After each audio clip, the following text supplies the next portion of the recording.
There was a certain man of Ramathaim-Zophim of the hill country of Ephraim, whose name was Elkanah, the son of Jeroham, son of Elihu, son of Tohu, son of Zuph, an Ephrathite.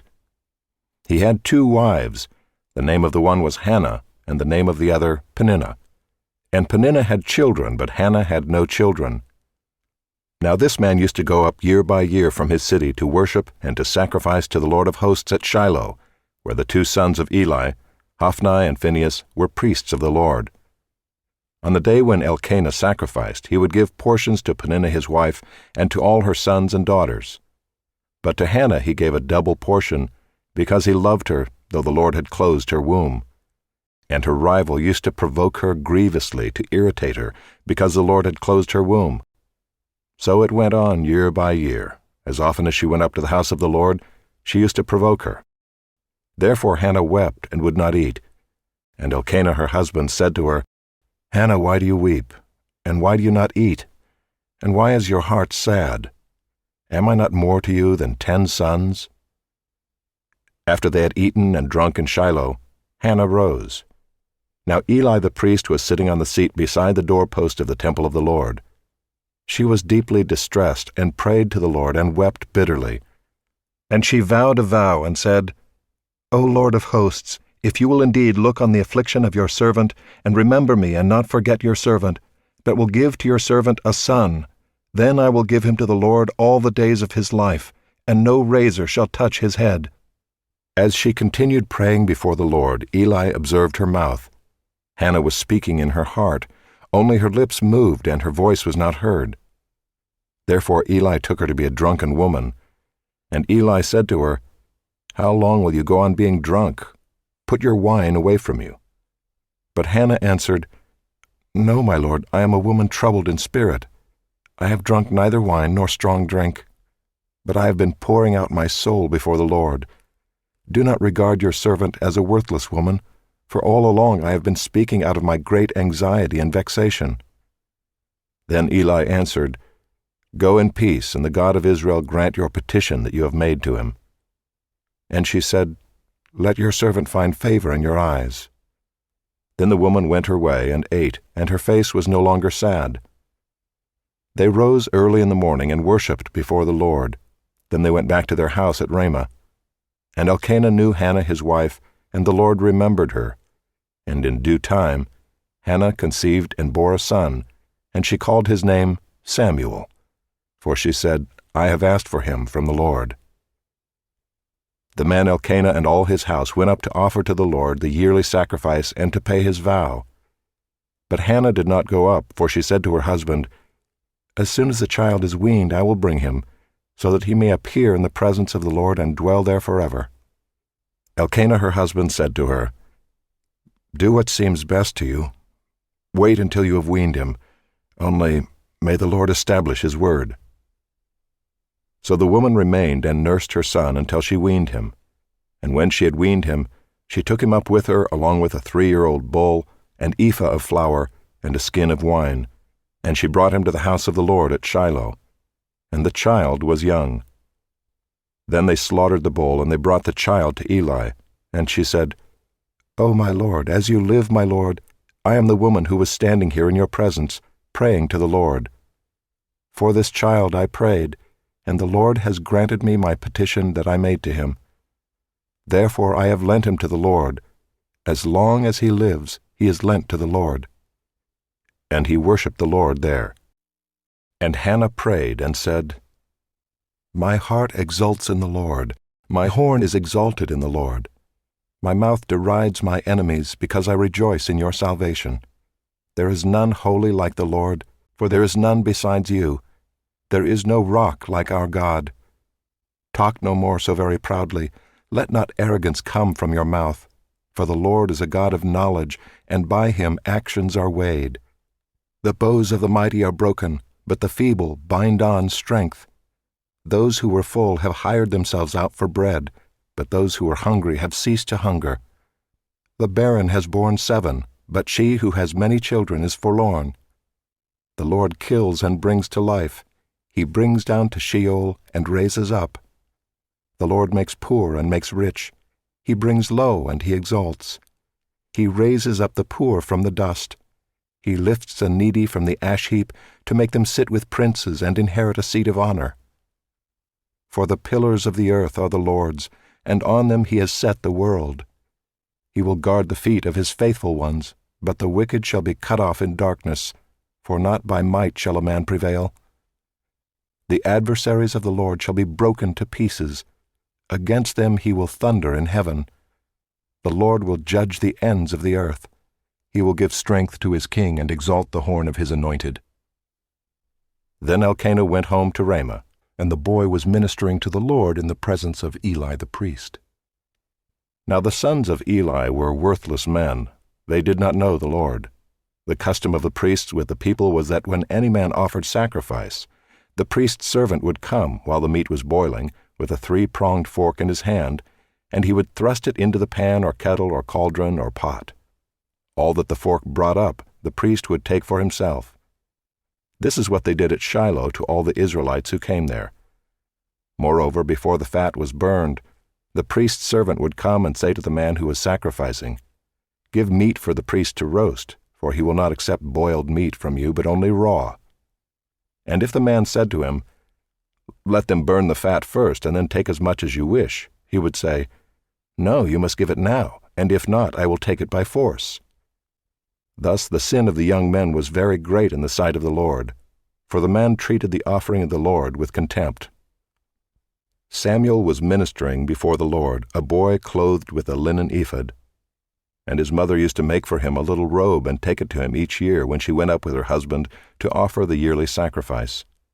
Then Eli would bless Elkanah and his wife and say, "May the Lord give you children by this woman for the petition she asked of the Lord."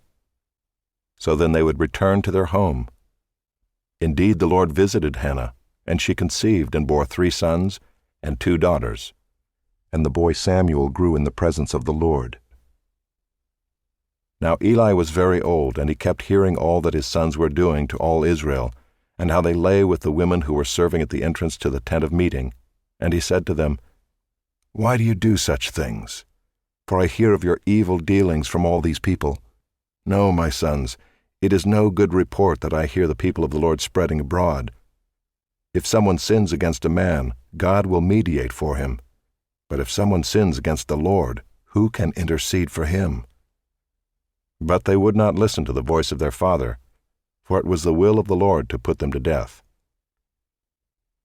Now the boy Samuel continued to grow both in stature and in favor with the Lord, and also with man.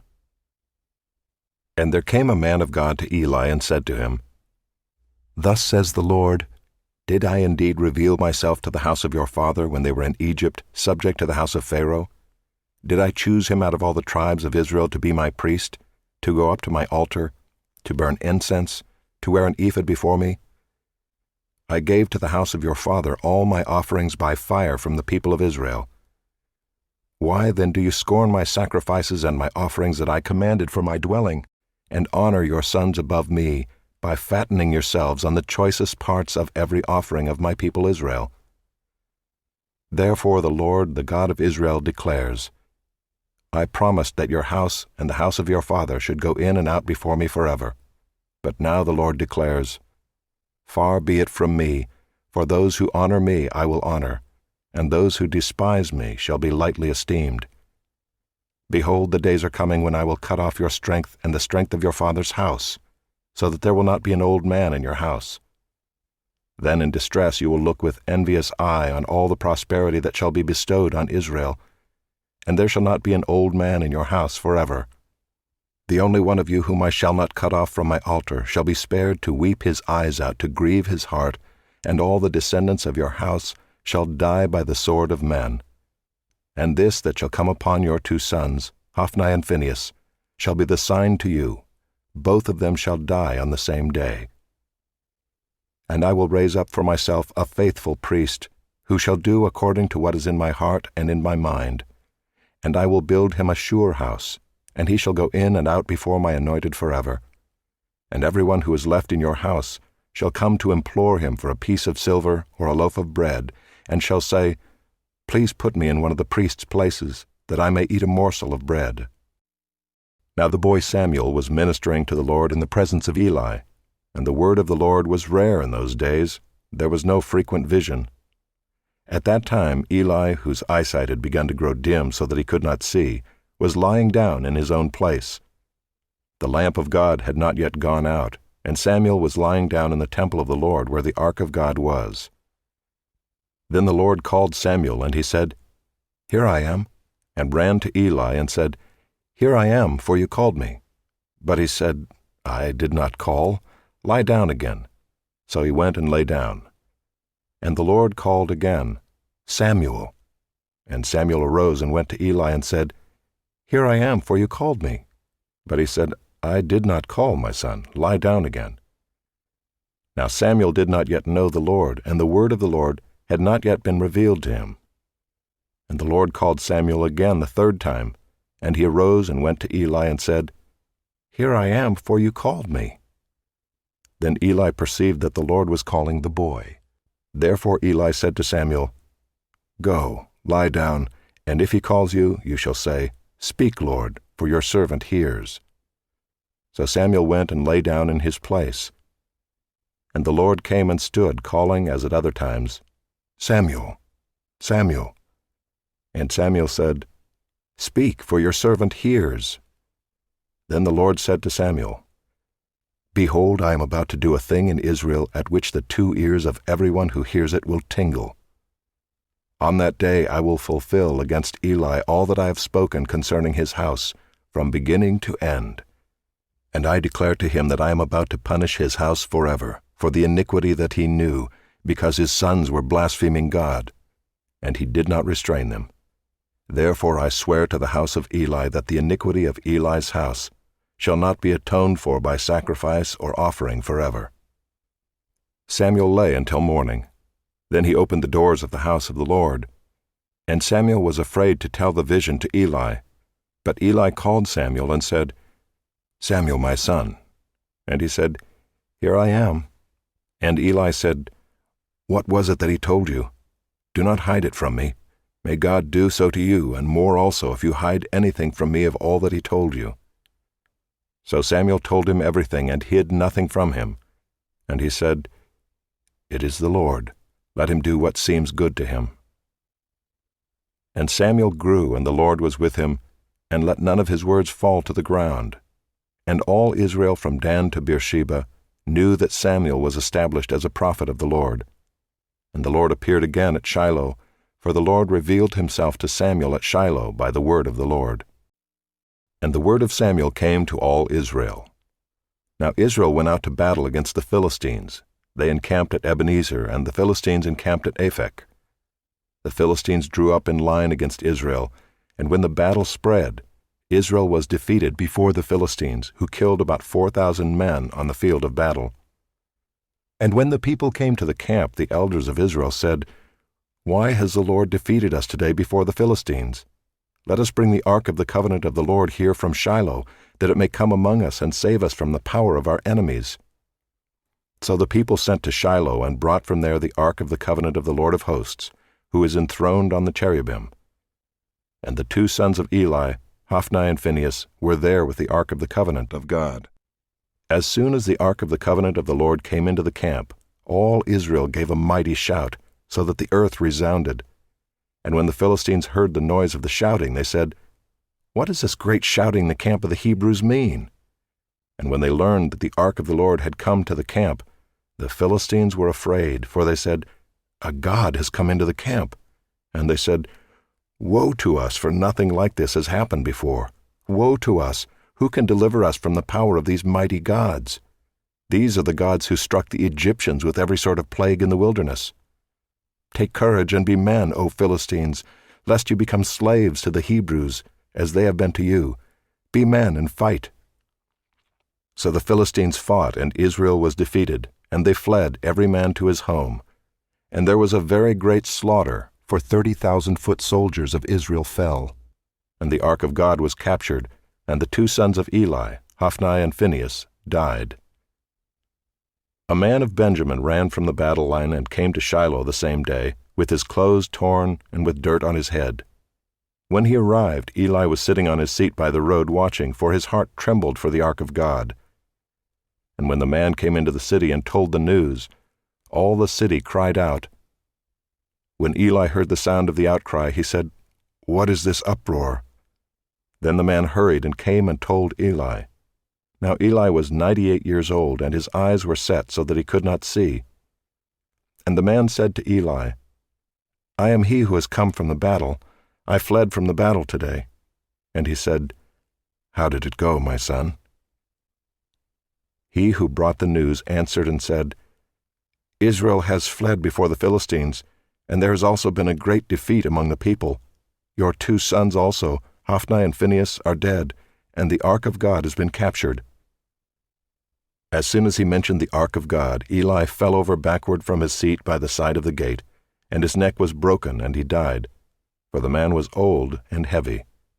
He had judged Israel 40 years. Now his daughter-in-law, the wife of Phinehas, was pregnant, about to give birth. And when she heard the news that the ark of God was captured, and that her father-in-law and her husband were dead, she bowed and gave birth, for her pains came upon her. And about the time of her death, the women attending her said to her, "Do not be afraid, for you have borne a son." But she did not answer or pay attention. And she named the child Ichabod, saying, "The glory has departed from Israel," because the ark of God had been captured, and because of her father-in-law and her husband. And she said, "The glory has departed from Israel, for the ark of God has been captured." When the Philistines captured the ark of God, they brought it from Ebenezer to Ashdod. Then the Philistines took the ark of God and brought it into the house of Dagon and set it up beside Dagon. And when the people of Ashdod rose early the next day, behold, Dagon had fallen face downward on the ground before the ark of the Lord. So they took Dagon and put him back in his place. But when they rose early on the next morning, behold, Dagon had fallen face downward on the ground before the ark of the Lord, and the head of Dagon, and both his hands were lying cut off on the threshold. Only the trunk of Dagon was left to him. This is why the priests of Dagon and all who enter the house of Dagon do not tread on the threshold of Dagon in Ashdod to this day. The hand of the Lord was heavy against the people of Ashdod, and he terrified and afflicted them with tumors, both Ashdod and its territory. And when the men of Ashdod saw how things were, they said, "The ark of the God of Israel must not remain with us, for his hand is hard against us, and against Dagon our God." So they sent and gathered together all the lords of the Philistines, and said, "What shall we do with the ark of the God of Israel?" They answered, "Let the ark of the God of Israel be brought around to Gath." So they brought the ark of the God of Israel there. But after they had brought it around, the hand of the Lord was against the city, causing a very great panic. And he afflicted the men of the city, both young and old, so that tumors broke out on them. So they sent the ark of God to Ekron. But as soon as the ark of God came to Ekron, the people of Ekron cried out, "They have brought around to us the ark of the God of Israel to kill us and our people." They sent therefore and gathered together all the lords of the Philistines, and said, "Send away the ark of the God of Israel, and let it return to its own place, that it may not kill us and our people." For there was a deathly panic throughout the whole city. The hand of God was very heavy there. The men who did not die were struck with tumors, and the cry of the city went up to heaven. The ark of the Lord was in the country of the Philistines 7 months, and the Philistines called for the priests and the diviners and said, "What shall we do with the ark of the Lord? Tell us with what we shall send it to its place." They said, "If you send away the ark of the God of Israel, do not send it empty, but by all means return him a guilt offering. Then you will be healed, and it will be known to you why his hand does not turn away from you." And they said, "What is the guilt offering that we shall return to him?" They answered, 5 golden tumors and 5 golden mice, according to the number of the lords of the Philistines, for the same plague was on all of you and on your lords. So you must make images of your tumors and images of your mice that ravage the land, and give glory to the God of Israel. Perhaps he will lighten his hand from off you and your gods and your land. Why should you harden your hearts as the Egyptians and Pharaoh hardened their hearts? After he had dealt severely with them, did they not send the people away, and they departed? Now then, take and prepare a new cart and 2 milk cows on which there has never come a yoke. and yoke the cows to the cart, but take their calves home away from them. And take the ark of the Lord and place it on the cart, and put in a box at its side the figures of gold, which you are returning to him as a guilt offering. Then send it off, and let it go its way, and watch. If it goes up on the way to its own land, to Beth-Shemesh, then it is he who has done us this great harm. But if not, then we shall know that it is not his hand that struck us. It happened to us by coincidence." The men did so, and took 2 milk cows, and yoked them to the cart, and shut up their calves at home. And they put the ark of the Lord on the cart, and the box with the golden mice and the images of their tumors. And the cows went straight in the direction of Beth-Shemesh along one highway, lowing as they went. They turned neither to the right nor to the left, and the lords of the Philistines went after them as far as the border of Beth-Shemesh. Now the people of Beth-Shemesh were reaping their wheat harvest in the valley. And when they lifted up their eyes and saw the ark, they rejoiced to see it. The cart came into the field of Joshua of Beth-Shemesh and stopped there. A great stone was there. And they split up the wood of the cart and offered the cows as a burnt offering to the Lord. And the Levites took down the ark of the Lord and the box that was beside it, in which were the golden figures, and set them upon the great stone. And the men of Beth-Shemesh offered burnt offerings and sacrificed sacrifices on that day to the Lord. And when the 5 lords of the Philistines saw it, they returned that day to Ekron. These are the golden tumors that the Philistines returned as a guilt offering to the Lord: 1 for Ashdod, 1 for Gaza, 1 for Ashkelon, 1 for Gath, 1 for Ekron, and the golden mice according to the number of all the cities of the Philistines belonging to the 5 lords, both fortified cities and unwalled villages. The great stone beside which they set down the ark of the Lord is a witness to this day in the field of Joshua of Beth-Shemesh. And he struck some of the men of Beth-Shemesh because they looked upon the ark of the Lord. He struck 70 men of them, and the people mourned because the Lord had struck the people with a great blow. Then the men of Beth-Shemesh said, "Who is able to stand before the Lord, this holy God? And to whom shall he go up away from us?" So they sent messengers to the inhabitants of Kiriath-Jearim, saying, "The Philistines have returned the ark of the Lord. Come down and take it up to you." And the men of Kiriath-Jearim came and took up the ark of the Lord, and brought it to the house of Abinadab on the hill. And they consecrated his son Eleazar to have charge of the ark of the Lord. From the day that the ark was lodged at Kiriath-Jearim, a long time passed, some 20 years.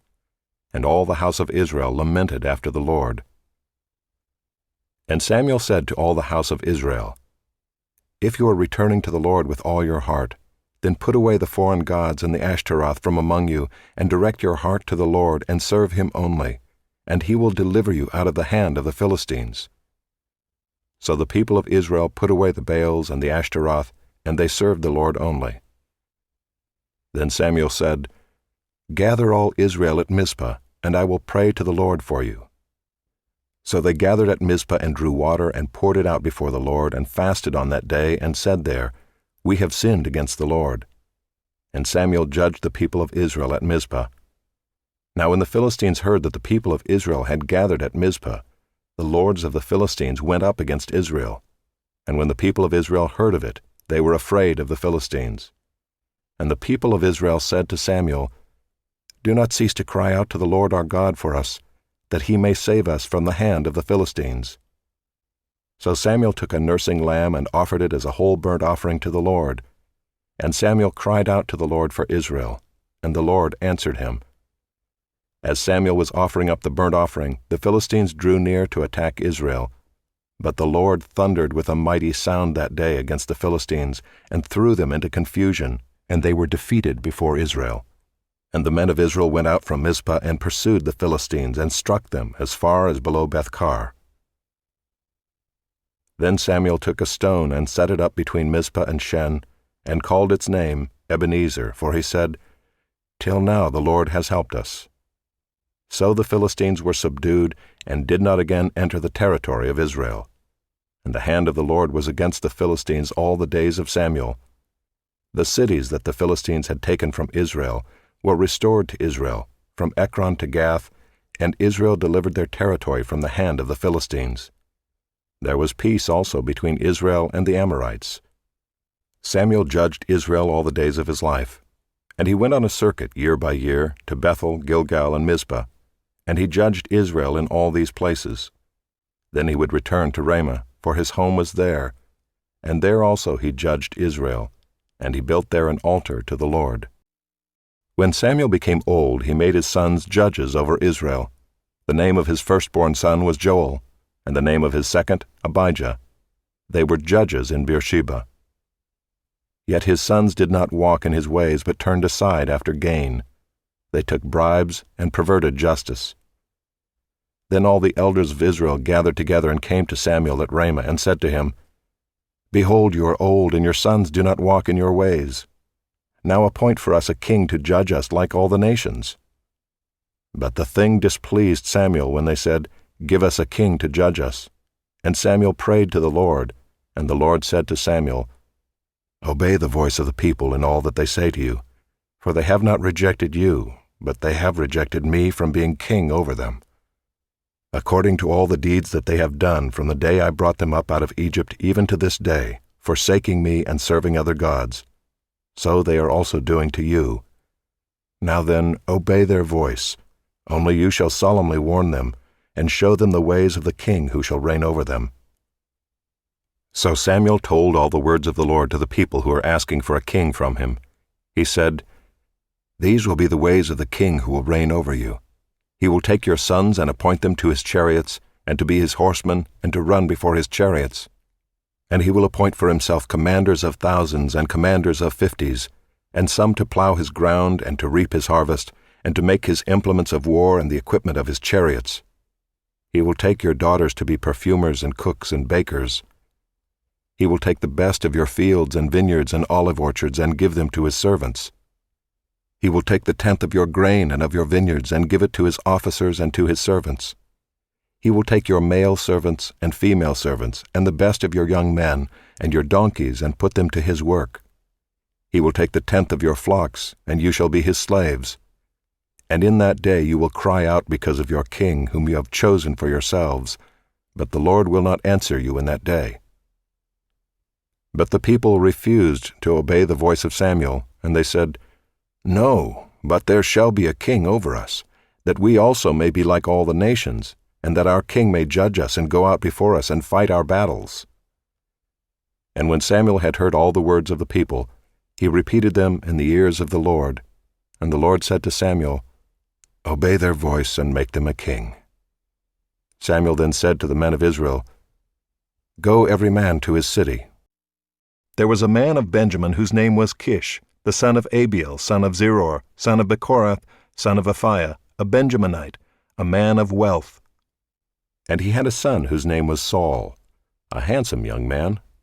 There was not a man among the people of Israel more handsome than he. From his shoulders upward he was taller than any of the people. Now the donkeys of Kish, Saul's father, were lost. So Kish said to Saul his son, Take one of the young men with you, and arise, go and look for the donkeys. And he passed through the hill country of Ephraim, and passed to the land of Shalisha, but they did not find them. And they passed through the land of Shalem, but they were not there. Then they passed through the land of Benjamin, but did not find them. When they came to the land of Zuph, Saul said to his servant who was with him, Come, let us go back, lest my father cease to care about the donkeys and become anxious about us. But he said to him, Behold, there is a man of God in this city, and he is a man who is held in honor. All that he says comes true. So now let us go there. Perhaps he can tell us the way we should go. Then Saul said to his servant, But if we go, what can we bring the man? For the bread in our sacks is gone, and there is no present to bring to the man of God. What do we have? The servant answered Saul again, Here I have with me 1/4 shekel of silver, and I will give it to the man of God to tell us our way.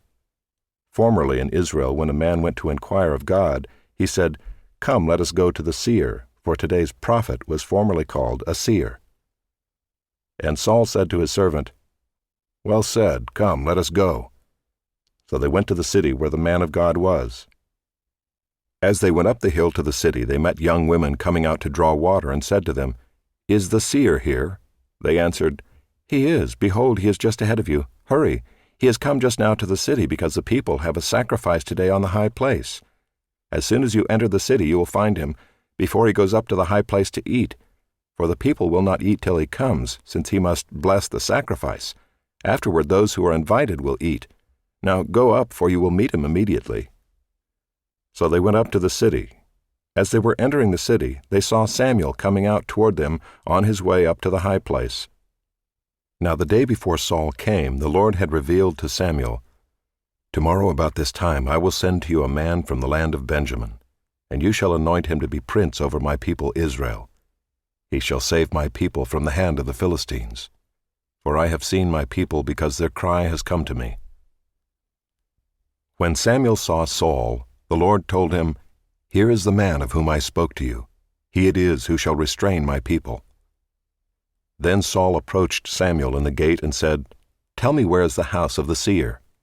Samuel answered Saul, "I am the seer. Go up before me to the high place, for today you shall eat with me, and in the morning I will let you go and will tell you all that is on your mind. As for your donkeys that were lost 3 days ago, do not set your mind on them, for they have been found. And for whom is all that is desirable in Israel? Is it not for you and for all your father's house?" Saul answered, "Am I not a Benjamite from the least of the tribes of Israel? And is not my clan the humblest of all the clans of the tribe of Benjamin? Why then have you spoken to me in this way?" Then Samuel took Saul and his young man, and brought them into the hall and gave them a place at the head of those who had been invited, who were about 30 persons.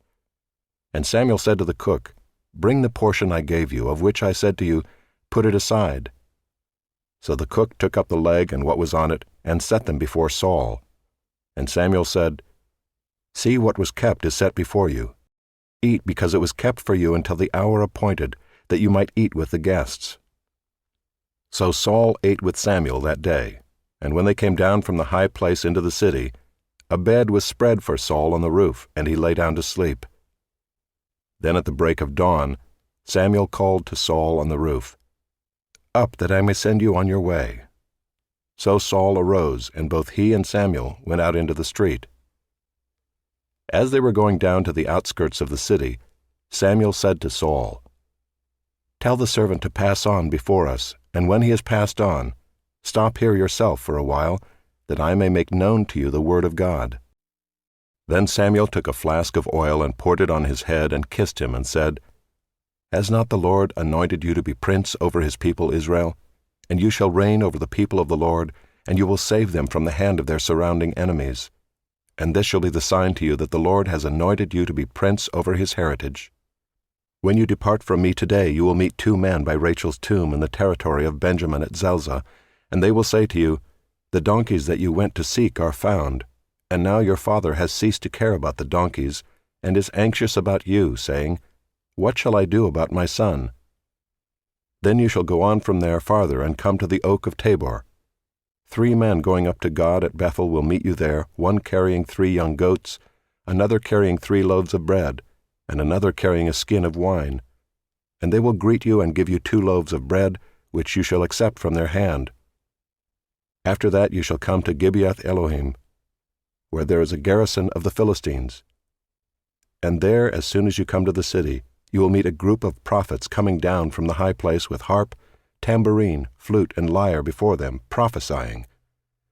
Then the Spirit of the Lord will rush upon you, and you will prophesy with them and be turned into another man. Now when these signs meet you, do what your hand finds to do, for God is with you. Then go down before me to Gilgal, and behold, I am coming down to you to offer burnt offerings and to sacrifice peace offerings. 7 days you shall wait until I come to you and show you what you shall do." When he turned his back to leave Samuel, God gave him another heart, and all these signs came to pass that day. When they came to Gibeah, behold, a group of prophets met him, and the Spirit of God rushed upon him, and he prophesied among them. And when all who knew him previously saw how he prophesied with the prophets, the people said to one another, "What has come over the son of Kish? Is Saul also among the prophets?" And a man of the place answered, "And who is their father?" Therefore it became a proverb, "Is Saul also among the prophets?" When he had finished prophesying, he came to the high place. Saul's uncle said to him and to his servant, "Where did you go?" And he said, "To seek the donkeys. And when we saw that they were not to be found, we went to Samuel. And Saul's uncle said, 'Please tell me what Samuel said to you.' And Saul said to his uncle, 'He told us plainly that the donkeys had been found.' But about the matter of the kingdom of which Samuel had spoken, he did not tell him anything. Now Samuel called the people together to the Lord at Mizpah, and he said to the people of Israel, 'Thus says the Lord, the God of Israel, I brought up Israel out of Egypt, and I delivered you from the hand of the Egyptians, and from the hand of all the kingdoms that were oppressing you. But today you have rejected your God, who saves you from all your calamities and your distresses, and you have said to him, Set a king over us. Now therefore present yourselves before the Lord by your tribes and by your thousands.' Then Samuel brought all the tribes of Israel near, and the tribe of Benjamin was taken by lot. He brought the tribe of Benjamin near by its clans, and the clan of the Matrites was taken by lot, and Saul the son of Kish was taken by lot. But when they sought him, he could not be found. So they inquired again of the Lord, 'Is there a man still to come?' And the Lord said, 'Behold, he has hidden himself among the baggage.' Then they ran and took him from there, and when he stood among the people, he was taller than any of the people from his shoulders upward. And Samuel said to all the people, 'Do you see him whom the Lord has chosen? There is none like him among all the people.' And all the people shouted, 'Long live the king!' Then Samuel told the people the rights and duties of the kingship, and he wrote them in a book and laid it up before the Lord. Then Samuel sent all the people away, each one to his home.